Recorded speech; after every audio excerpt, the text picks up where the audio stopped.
India का एक family है बॉलीवुड का, वो सलीम खान का फैमिली है। उनका बेटा बड़ा वफादार है, सलमान खान, सोहेल खान, ये लोग बड़ा वफादार है, अपने अब्बू से अच्छा सुलूक करते हैं और ये अच्छा मुसलमान फैमिली है। আমার কাছে ভিডিওটা এখনো আছে।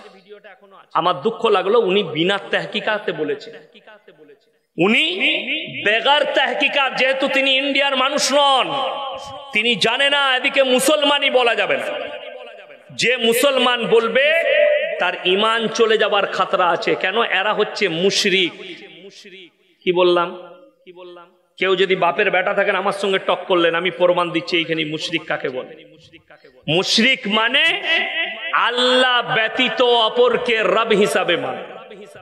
মোবাইল খুলেন দেখুন, আপনাদের সালমান খানের পুরো ফ্যামিলি তারা গণেশ পুজো করেছে। কথা বলে না?